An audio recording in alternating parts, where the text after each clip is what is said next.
son dos frêle, des cicatrices de toute taille serpentent. C'est le 3e jour de l'entraînement au ninjutsu. Après les combats, seuls ceux qui tiennent debout peuvent commencer la formation de ninja. Première épreuve, s'exercer à marcher silencieusement sur des planches flottantes, car si la pression du pied est trop forte, il sera puni par le maître avec une baguette de rotin. Si la peau est ouverte et la chair à vif, il ne doit pas émettre un son. Un ninja doit étouffer toute faiblesse. Lors des nuits chaudes et humides, la sueur s'infiltrait dans ses blessures, la douleur l'empêchait de dormir, les ronflements de ses frères d'armes résonnaient. Seule la petite sœur d'armes venait en cachette lui appliquer de la pommade. Lors de l'examen de mi-parcours, il s'est retrouvé face à l'aîné. Il avait l'avantage, mais a choisi de retenir son coup. Le grand frère en a profité pour lancer une boule de feu et l'attaquer en traître.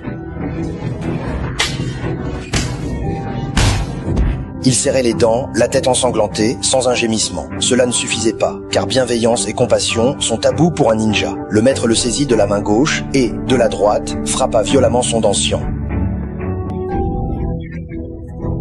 Voici ton épreuve, n'est-ce pas? Alors, tiens-toi prêt.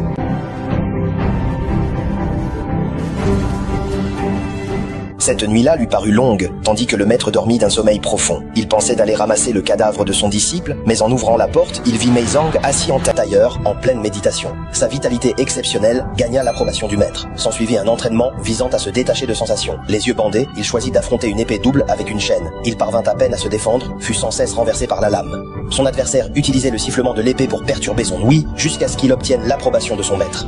Il lança une nouvelle attaque, mais à sa grande surprise, en quelques échanges, Lei Zhang avait déjà maîtrisé l'art de localiser son adversaire grâce au son. Il esquiva l'attaque et neutralisa habilement son opposant. Le maître stupéfait, tandis que la petite sœur affichait un sourire radieux, ce progrès fulgurant était le fruit d'un petit incident entre eux deux. En taillant un bonsaï, la petite sœur avait délibérément coupé le fil d'acier qui servait à maintenir la contrainte. Lei Zhang s'était précipité pour la raisonner, lui rappelant qu'elle ne devait pas enfreindre les règles, sous peine d'être enfermée dans la chambre noire.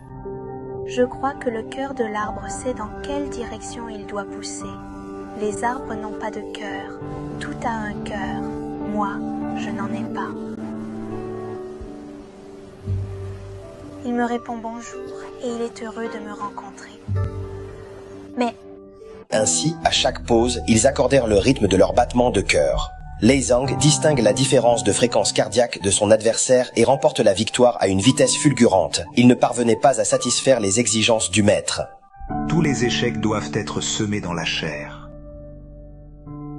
La petite sœur, voyant son frère blessé, ne put lever la main contre lui. Son refus blessa profondément le maître. D'un revers de la main, le maître trancha la joue de la petite sœur et ce coup sema la graine de la haine chez Lei Zhang. Lei Zhang vit la petite sœur disparaître dans l'ombre. Il la poursuivit, découvrant qu'elle voulait s'enfuir. Elle supplia Lei Zhang de s'enfuir, mais Lei Zhang redoutait le monde inconnu.